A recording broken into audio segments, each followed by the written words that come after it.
Founder of the Conduit, a diverse community of people passionate about positive impact. We're recording this conversation live from COP26 as part of our efforts to bring you cutting-edge content, insights, and expertise throughout the conference. Today I'm joined by seasoned social justice campaigner Kumi Naidu. Kumi was the International Executive Director of Greenpeace International and the Secretary General of Amnesty International. Aged 15, Kumi was expelled from his school in Durban, South Africa for his anti-Apartheid activism. His campaigning led him to being arrested and forced into exile in the UK, where he subsequently earned a PhD in political sociology at the University of Oxford. After the fall of the apartheid regime, Kumi worked for the new government on adult literacy and voter education. He has since served as the Secretary General of Civicus, a founding chairperson of the Global Call to Action Against Poverty, and Executive Director of Africans Rising. Welcome, Kumi. Thank you so much, Paul. Good to be with you. That confluence of life experiences and leadership positions makes you, I think, uniquely qualified to talk about COP. And I'd love you to get a sense of, having been in the corridors and having absorbed a little bit of what you've seen from COP right now, what's your scorecard? What's your sense of what has been achieved, and more importantly, what will be required to be done when the dust settles? Well, thank you for that kind introduction, but let me just start by saying that you could have introduced me differently. You could have said, this guy's been around for more than 4 decades, fighting the good fight, but actually has not that much to show for it. And I say that quite seriously. This is a moment for us to recognize that humanity is living in the most consequential decade in our human existence. What we achieve in the next 10 years will determine what kind of future we have, or whether our children and their children will have a future at all. And therefore this COP, in many ways, has been the most consequential COP in terms of where the writing is completely on the wall. We are 1 minute to midnight. The window of opportunity for us to make massive structural and systemic changes to our economy, our energy system, our food system, our transport system, and so on, is small and fast closing. So when we judge how the COP is going, I think we have fundamental problems. I've been to several COPs, as you know, and as Mary Robinson put it a few days ago, this is the most male, pale, and stale COP.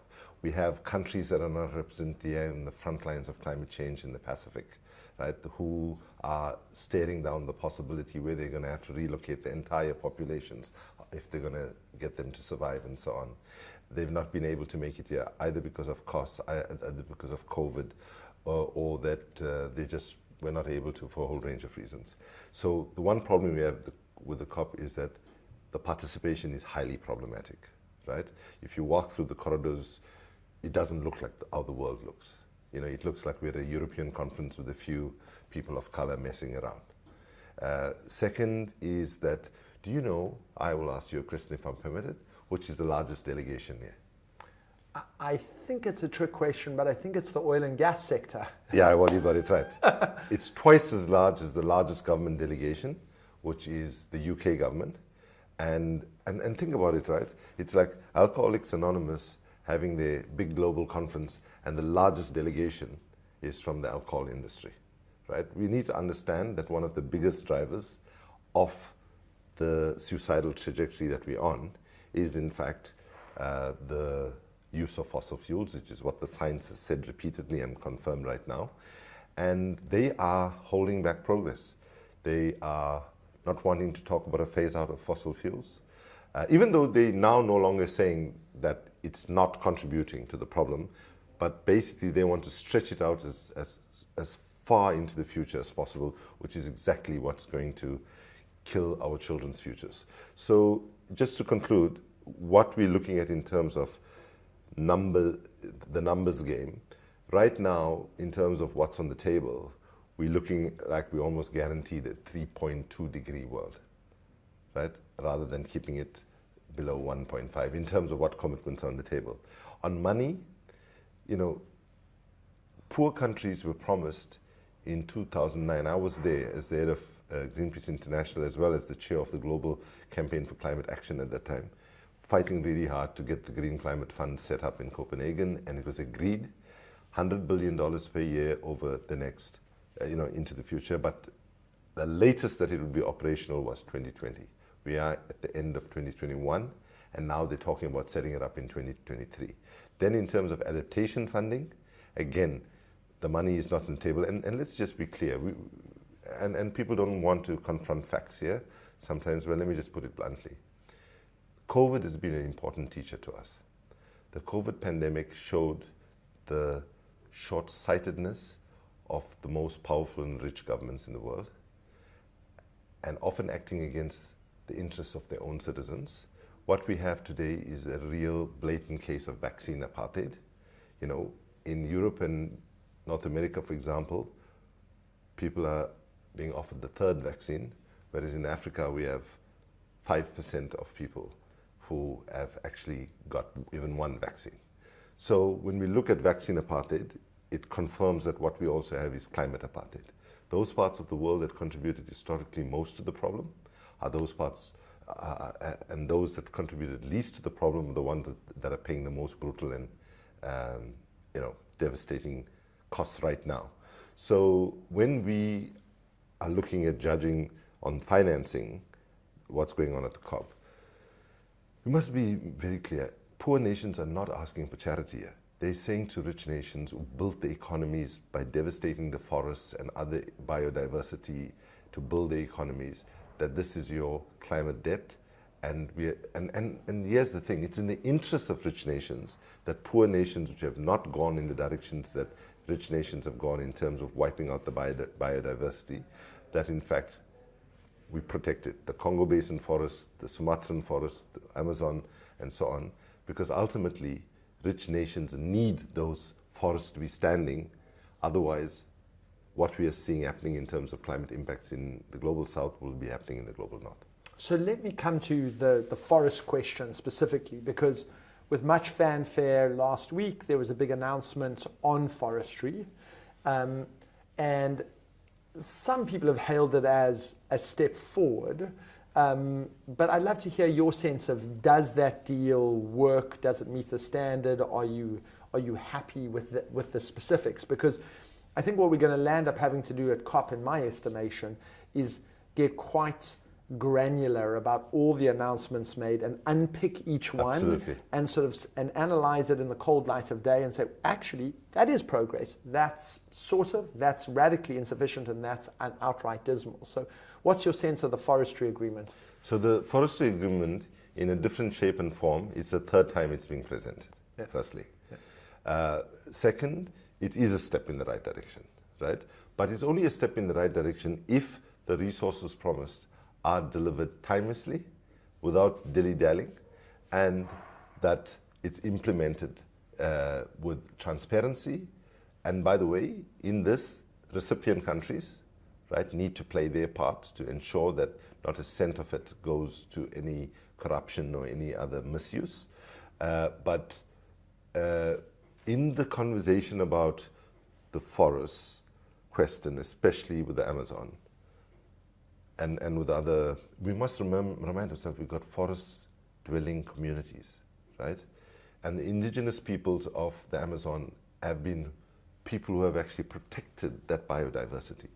And so there needs to be, last night I was with indigenous activists and they were saying, they've largely been they're out of the COP, right? Very few people are inside the COP. And that in terms of how this deal was done and so on, there's been quite a high level of marginalization of the leadership of indigenous communities. So yes, if it's implemented properly and so on, it will be a step in the right direction. Not as big a step as we need, just to be clear, but it's a step in the right direction. But the devil will be in the detail, and the question will be whether the resources will be available on time. And you can understand, I hope people can understand my skepticism. The commitment on the Green Climate Fund on $100 billion per year was made in 2009. 11 years is more than enough for rich nations to get their act together, right, to do it, and they haven't. So being skeptical about whether they will deliver the smaller amount of money even is, I think, understandable. So you said something which was both telling and depressing about your very, very few people have been in the leadership positions in the entire world on human rights and climate, and you've been in both. So there, and then you said, well, you know, you have little to show for it, which I think is insufficiently acknowledging of the stuff you've done. But let's take that seriously. Yeah. What's happened on modern slavery in the last decade has been a growing consensus that if you're buying a T-shirt for £2 on the high street in London, you probably have slavery in your supply chain. You get a global outrage around this. You see what happens in Bangladesh at Rana Plaza in terms of the terrible tragedy there. Mm-hmm. You then get legislation in the UK Parliament, which is the Abolition of Modern Slavery Act, not sufficiently robustly enforced, but nevertheless, boards of companies start saying that they are seriously at risk and accountable if you find that there's slavery in your supply chain. I think there's a prospect that the same will happen with wood products that emerge from deforestation, that the agreement will start saying if you have deforested products in your supply chain, or if you finance endeavors which finance deforestation, you will be under real risk, real scrutiny, soon to be civil sanctions, and potentially in the fullness of time, criminal sanctions. So if what we won on slavery, we can win in deforested forest products, does that give us a clue to the kind of activism we need through transparency and accountability to make sure that we squeeze slavery and deforested products out of our supply chain? Yes, it gives us a clue in the sense that one of the resources that we have is people's consumptive power, right? And our people choose to use their hard-earned money to what they purchase. You can either purchase things that do not have human rights violations in them and do not harm the environment, or you can be blind to that and continue to ignore the fact. Now, I just want to, I don't think this is a time for us to be kind of worried about our personal legacies. This is not a time, I don't know what BBC rules or whatever, this is not a time for bullshit, right?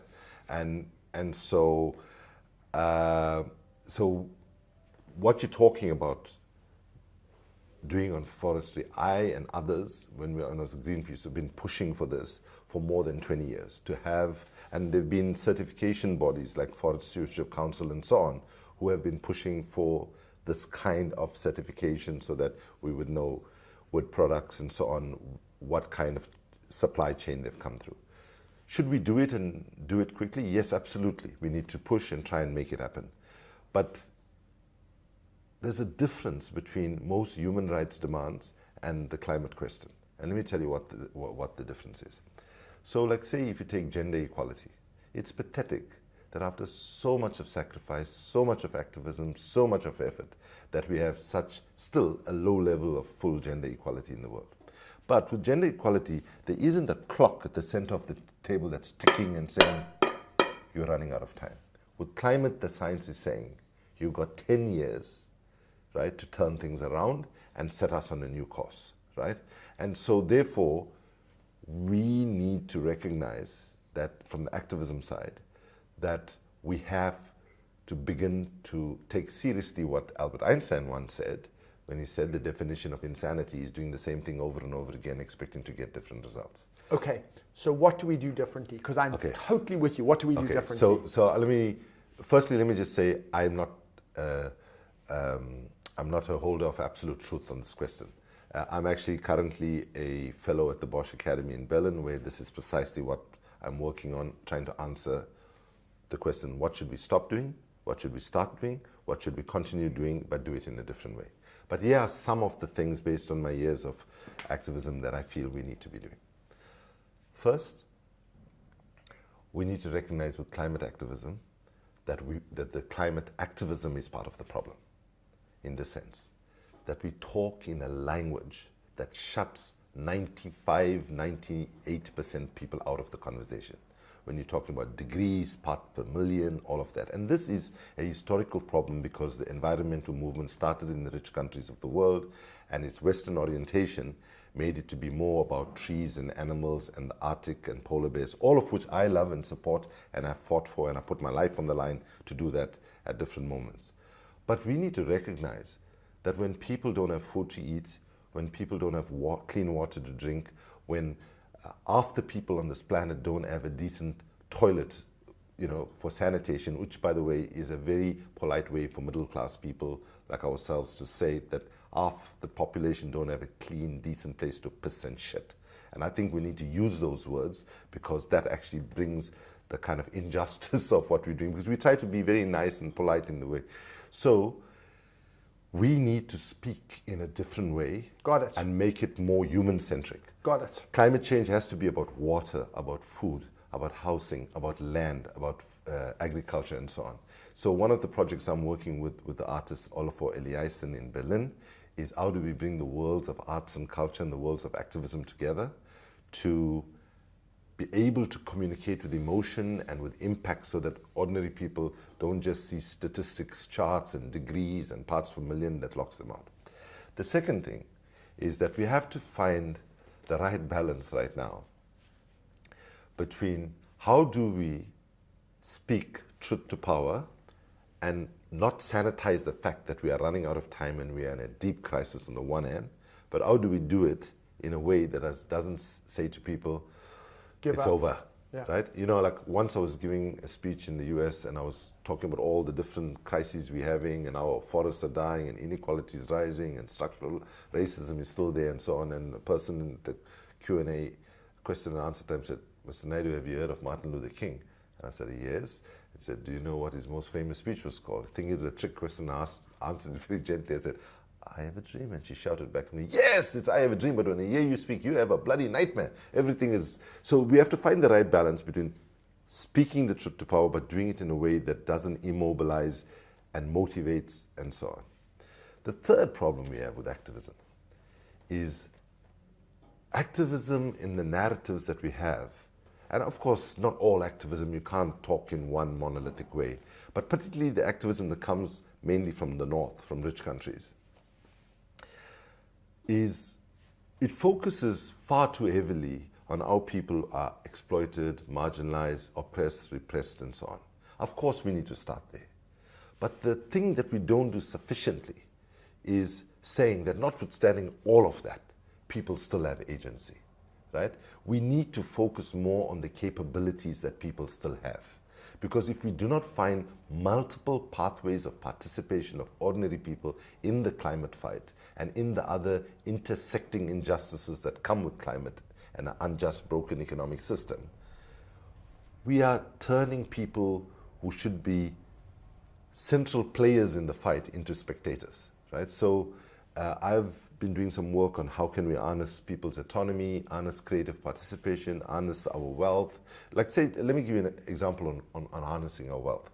So in Australia, when the Australian government was ramming down and still is one of the largest coal project in Queensland, activism was able to get all 4 banks, right, to say we will not lend money, and shrunk that project. It's still an ongoing fight, right? But why we were able to do that was people were able to say to ordinary people, whether you got 10 Australian dollars or $10 million, let's go to our banks and say to them, you will not lend money to this project. So right now, given the problem we have about time, we don't have time to campaign against every fossil fuel company and every other company engaged in climate destructive activity. We need to follow the money and shut the flow of capital at source. So I would say one of the things that activism must do is look at all the other thing that we need to harness is our consumptive power, right? When people have choices to make around what they buy and don't buy, we need to harness that. But with finance particularly, given the clock that's ticking, the best option we have for accelerated change is to turn our attention towards those that finance the multiple numbers of companies that do the bad things, right? And get them to stop financing it. And the good thing about that as a project is that banks currently, after the global financial crisis, are the most reviled institutions in the economic space that we have today. In fact, I would say banks are still more reviled than fossil fuel companies, right? Because of how, too big to fail, too big to jail, even though they devastated people's pension funds and so on. So that's the other thing that we need to do. And lastly, I would say that we have to deal with the contradictions that exist within the activist community, for example. So when Mary Robinson says this COP is male, pale and stale, the paleness of the COP is also, if you do an analysis of the civil society participation in the COP, civil society participation also contributes to this being a disproportionately a COP where people of color are excluded. Sorry, that was a very long answer. No, I think you have nailed those four, and I think that those four are a very good sort of to-do list and watchwords for the movement going forward. I want to end by asking you a question, again, coming back to COP, but I think it was your third point around finance and disclosure. So this G-Funds declaration, 130 trillion of assets, committed to a net zero strategy. When I've spoken to people who've been amongst those who've made those declarations, the specifics of what it really means is very difficult and very complicated to put into action, right? They know that if you do G-Funds and if you commit yourself to finance to net zero, it's going to be very difficult if you're going to finance a person who is deforesting Sumatran rainforest. That's going to be a problem. It's going to be a problem if you finance new coal-fired power plants. That's going to be a problem. Can you invest in McDonald's? Can you hold stock in McDonald's when, on the one hand, significant part of both a public health crisis and a significant contributor to meat-based diets and all the associated climate impacts of that? On the other hand, McDonald's is trying to pivot or might pivot, or if you invested, you could put people on the McDonald's board in order to do so. So in some ways, it begs the question rather than answers it to be what net zero really means. And I think, in my view, those people in the activist community don't always have a detailed enough answer about the terms of engagement on these, on what the rules are. And the reason why they don't is because it's not morally self-evident what the right answer is as to how you deploy finance and how you use the power of finance for good, for evil, or from transitioning from evil to good. And so it's a hard question, but do you have thoughts on, because I think we stand outside that too often and we have glib answers. Maybe this is what you're going to work on in Berlin. But give us your thoughts. Well, there are two big elephants in the negotiating halls, right? One is the idea that we can address the climate crisis by keeping the current economic system intact. It is this economic system that has brought us to this climate cliff, right? If people think that we keep all the financing and the current logics and so on in place and we're still going to deliver it, we are being delusional, right? After the global financial crisis, which was a very teachable moment for humanity, what we saw from those in power was system recovery, system protection, and system maintenance. What was needed then, and what is needed even more urgently now, is system innovation, system redesign, and system transformation. And unless when we try, and obviously I'm a realist, we have to move from where we are to where we need to be. But if we do not have, as part of our overall climate solution moving forward, a rethink on certain fundamentals of how the economic system operates, we're not going to get there. So, for example, I would argue that the biggest disease that humanity faces right now is not COVID or influenza. It's a disease that you could call affluenza, which is a pathological illness where people have been led to believe that a good, meaningful, decent life comes from more and more and more consumption, right? We live on a finite planet, right?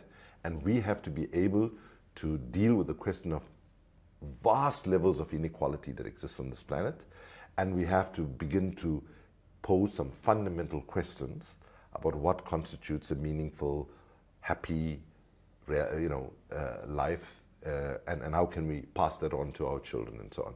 So, with all these trillions being talked about, does actually show that even within the capitalist system as it is right now, we could get that system to deliver so much more than what it's delivering. But that doesn't get us to exactly where we need to be, given how we've dragged our feet for so many decades since the science has been shouting out that we need to change. The other elephant in the room is, and I don't think many people know this, right? Let's just say tomorrow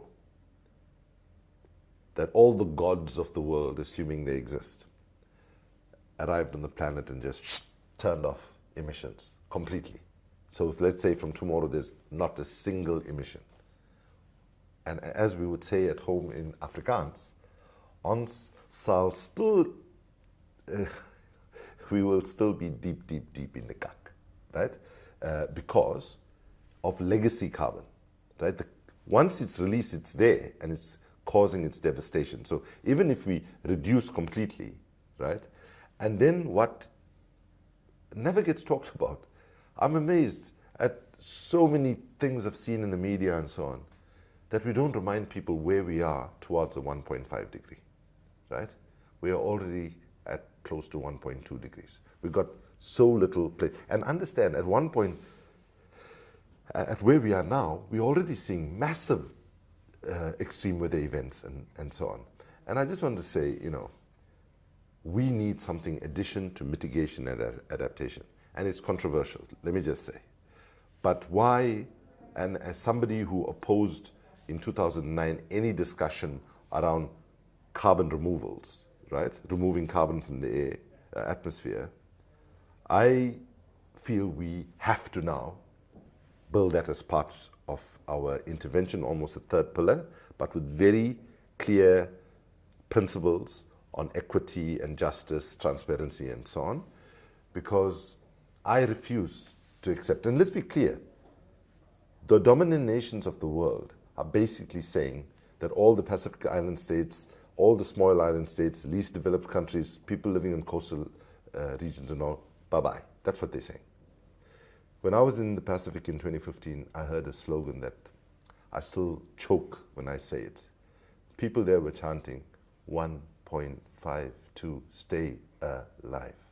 1.5 to stay alive. 6 months later, when I saw them in Paris and they invited me to speak at an event they were having, and I wanted to start with my slogan I learned 6 months ago, 1.5 to stay alive, and they said, shh, the slogan has changed.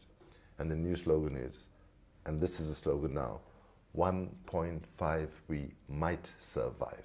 So what is needed now, there is a lot of the IPCC, when they say plant 1 trillion trees in the world, is a carbon removal strategy, right? However, if we don't include indigenous peoples in these initiatives and make sure that their voice and perspectives and so on is respected and engaged with, we will do much more harm. So we have to be thinking not just simply outside of the box right now. We need to throw away the box and be willing to look at things in a much more bold and ambitious way. And yes, we need to move from current reality to a very different place. And we can't wish away the injustices, the inequities and all that exist.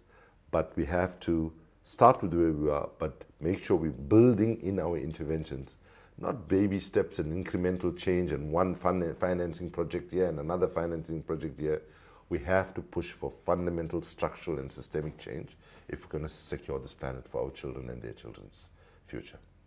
That is an incredibly both sobering and motivating point in which to end. So Thank you for your time. I'm going to invite you back when you finish doing your important work in Berlin, both on the content and the art front. Thank you for everything you continue to do, and this is not the last time we'll hear from you. Thank you, Paul. Good to speak to you. Thank you so much for tuning into this conversation, and don't forget to keep an eye on the Conduit social channels for the upcoming content from COP26. For more information on the Conduit and our community of change makers, please visit theconduit.com.